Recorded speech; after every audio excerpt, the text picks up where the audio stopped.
अभी हम आपके सामने बच्चों देखो, अब जो एक्सपेरिमेंट मैं करूंगा वो आपके सिलेबस में नहीं है, लेकिन वो विजुलाइज करना बहुत ज़रूरी है, क्योंकि जो आपका XRD है, जो मैंने बताया एक ऐसी टेक्निक कि हम एटम्स और मॉलिक्यूल्स कैसे देख पाते हैं, वो आप इसी से पता चलेगा। देखो उसके लिए आपको कोई ऐसा नहीं है कि रिसर्च की बुक्स पढ़नी पड़े या ऐसा कुछ नहीं, सिंपल ये ग्रेटिंग का ही आपको एक्सपेरिमेंट करना। देखो सिंपल ग्रेटिंग है, मैंने फिर आपको रिपीट कर देता हूँ कि ग्रेटिंग से देखो जब लाइट पास करती है तो आपका क्या दिखता है, we are various principal maxima. अगर मैं ग्रेटिंग, देखो ये ग्रेटिंग में ऐसे लाइंस थी, अगर मैं ग्रेटिंग को चेंज कर दूं ऐसे, ये देखो भाई आपने ग्रेटिंग को ऐसे चेंज कर दिया, देखो ओरिएंटेशन, मैंने जस्ट ओरिएंटेशन चेंज किया है ना, अगर मैंने ऐसे ओरिएंटेशन कर दिया तो आपको मैक्सिमास अब ऐसे दिखेंगे। क्लियर?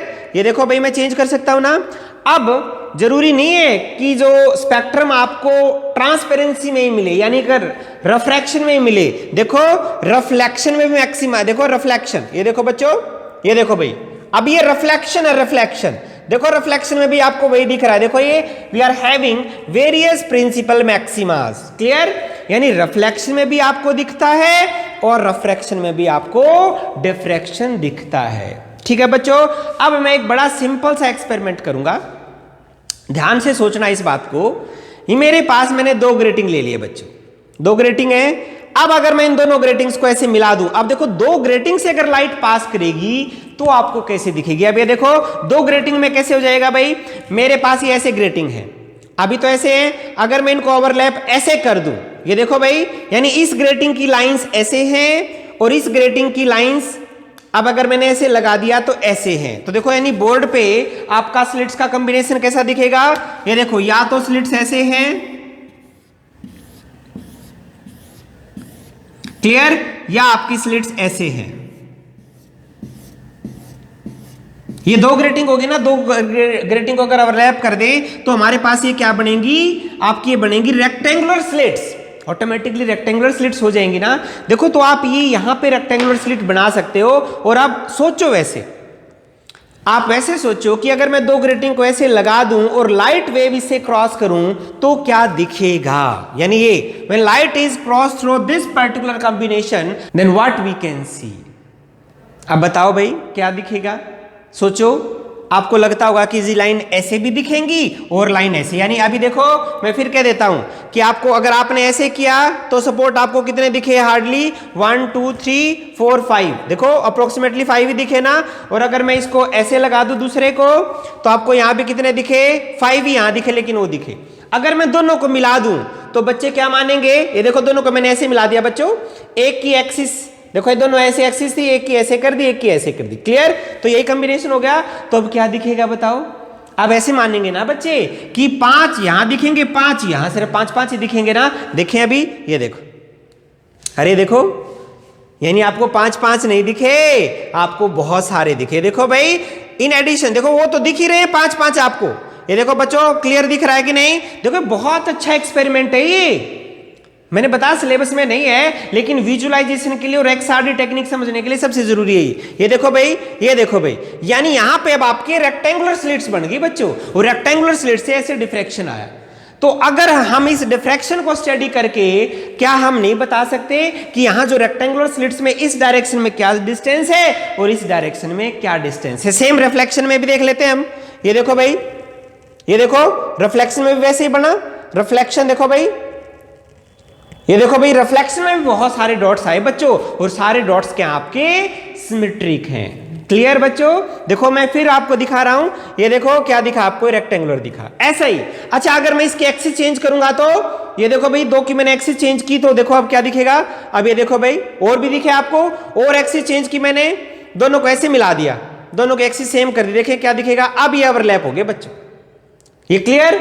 यानी अगर मैं एक्सिस चेंज करूंगा तो अलग अलग दिखेगा। मेरे पास ऐसा ही एक और कॉम्बिनेशन है, ये देखो एक ऐसा क्रिस्टल है जिसके अंदर दो रेक्टेंगुलर स्लिट्स हैं। ये देखो यानी ये जो देखो ये दो ग्रेटिंग थे, अगर मैं दो को ऐसे बनाऊंगा, देखो एक दो को ऐसे, तो इसको बोलेंगे एक रेक्टेंगुलर स्लिट्स।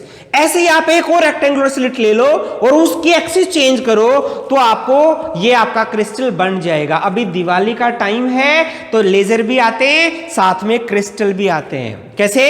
ये देखो आपको याद आ जाएगा क्योंकि आप ये बहुत देख रहे होगे आजकल। ये देखो बच्चों, अब मैं दिखाता हूं इसके अंदर, मैंने बताया इसके अंदर दो रेक्टेंगुलर क्रिस्टल्स हैं, एक ऐसे और दोनों की हम एक्सिस चेंज कर सकते हैं। तो देखिए आपका डिफ्रैक्शन पैटर्न कैसे दिखेगा। क्लियर? इसके आगे लगा दिया बच्चों मैंने, ये देखो ये मेरा लेजर था, लेजर के आगे क्रिस्टल लगा दिया। अगर मैंने क्रिस्टल लगाया, अब इससे लेजर लाइट पास की तो देखिए कैसा दिखेगा। ये देखो, ये तो बहुत सारे डॉट्स दिखे ना बच्चों, आपको दिख रहे हैं कि नहीं? बहुत सारे डॉट्स, यहां पे बहुत सारे डॉट्स दिखे ना। अब मैं एक्सिस चेंज कर रहा हूं, देखो एक क्रिस्टल की दूसरे क्रिस्टलाइन है, ये देखो बहुत सारे डॉट्स और भी डॉट्स में बन रहे हैं, लेकिन ये सारी पिक्चर है सिमेट्रिकल।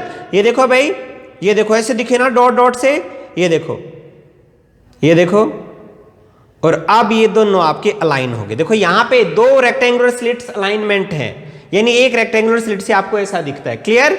ऐसा ही तो दिख रहा था आपको, लेकिन जब मैं एक को दूसरे पे वेरी करूंगा तो ये देखो मल्टीपल पॉइंट्स में आपका और ये स्प्लिट हो जाएगा, लेकिन ये है सारा स्ट्रक्चर आपका सिमेट्रिकल।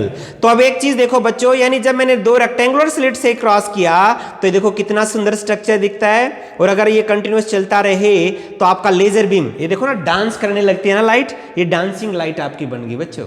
और दिवाली पे कुछ ऐसा ही चलता है ना। तो देखो जो दिवाली पे जो चीजें अच्छी लगती हैं देखने में, फिजिक्स का उसमें कितना यूज है। क्लियर? आप इसको फील कर सकते हैं। अब एक चीज देखो, अब इसी चीज से हम लेते हुए XRD आपकी यहीं से बनेगी सपोज। अब हम इसी चीज को आगे बढ़ाने के लिए देखो, अब हम एक और चीज लेते हैं एक्सपेरिमेंट के लिए, जो सबको सबसे ज्यादा पसंद है आजकल। बताओ क्या चीज हो सकती है? वो हो सकता है अलग अलग सोचे बच्चे, लेकिन एक चीज सबके दिमाग में आएगी दिखाने के बाद। देखो सबसे अच्छा हमें क्या लगता है? फोन।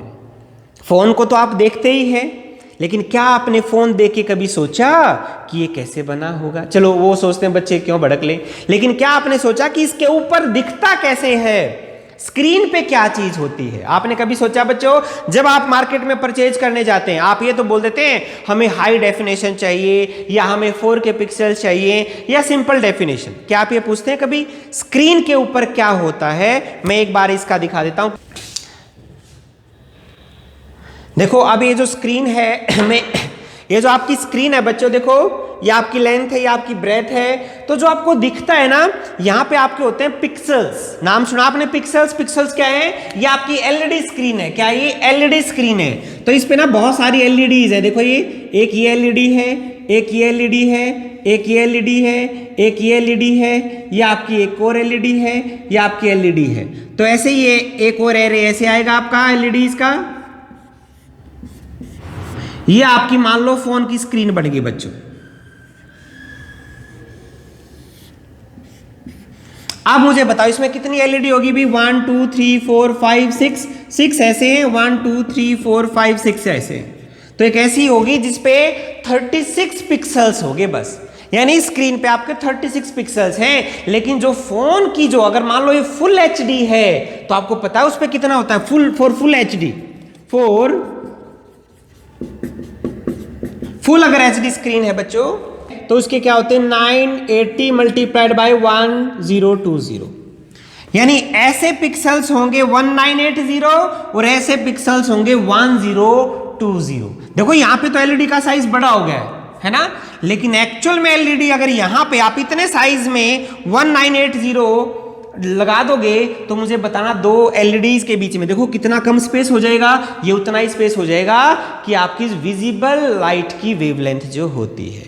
यानी इसका समझो बच्चों, अब अगर मैं इस पे लाइट डालूं, लेजर लाइट डालूं, तो क्या दिखेगा? कहीं तो एलईडी आएंगी और कहीं आपका स्पेस आएगा। यानी एक एलईडी स्पेस, यानी आपका एलईडी स्पेस।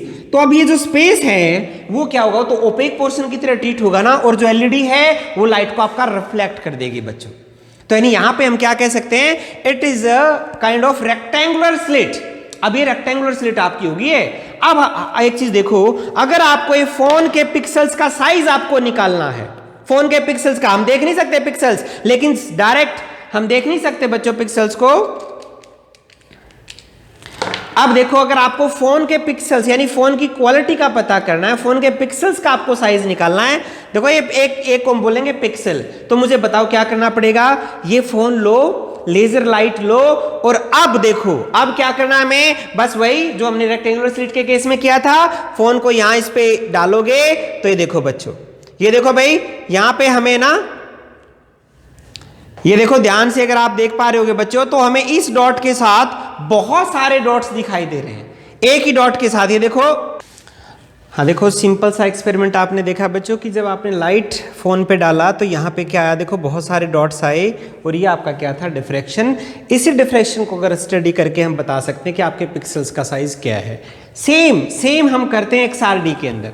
आप ये देखो XRD में क्या है, वहां पे हम लेते हैं कोई भी आपका क्रिस्टल स्ट्रक्चर यानी सॉलिड का सैंपल, फोन की तरह ही लेते हैं। तो उसमें देखो यहाँ पिक्सल्स का साइज बड़ा है, एटम्स का साइज और छोटा हो जाता है। अगर एटम्स का इतना छोटा होगा तो आज आप लाइट लेंगे तो देखो लाइट की कंडीशन क्या है, डिफ्रैक्शन होगा कब, when your wavelength is in comparison with the width of your atoms और यूर स्लिट्स। अब एटम्स के केस में विड्थ बहुत कम है, इसलिए जो वेवलेंथ है वो आपको बहुत ज्यादा कम लेनी पड़ेगी, तभी हम वहां पे क्या लेते हैं, स्मॉलेस्ट वेवलेंथ यानी हाईएस्ट फ्रीक्वेंसी, और वो किसकी होती है बच्चों, एक्स रेज की। तो वहां पे हम क्या करते हैं, कोई भी आपका सैंपल लेते हैं, सैंपल जो भी जिसकी हमें स्टडी करना है, तो उस पे एक्स रेज आएंगी और एक्स रेज फिर क्या होंगी, रिफ्लेक्ट होकर आपका डिफ्रैक्शन पैटर्न देगी, तभी हम उसको क्या बोलेंगे, एक्स रेज डिफ्रैक्शन, यानी वो आपकी क्या होगी, XRD। और यही वो टेक्निक है जिसकी हेल्प से हम एटम्स को और मॉलिक्यूल्स को देख पाते हैं, यानी उसके क्रिस्टल स्ट्रक्चर को हम स्टडी कर पाते हैं इनडायरेक्टली, डायरेक्टली नहीं। तो यहां पे कॉम्बिनेशन किस चीज का है, कि कॉम्बिनेशन आपका है कि जो आपको दिखता है वो एक्सपेरिमेंट्स हैं, वहां से जो ऑब्जर्वेशन से आप लेके आए उस ऑब्जर्वेशन को एक्सप्लेन करने के लिए जो इक्वेशंस आई वही मैथमेटिकल इक्वेशंस आपकी क्या हैं, मैकेनिक्स।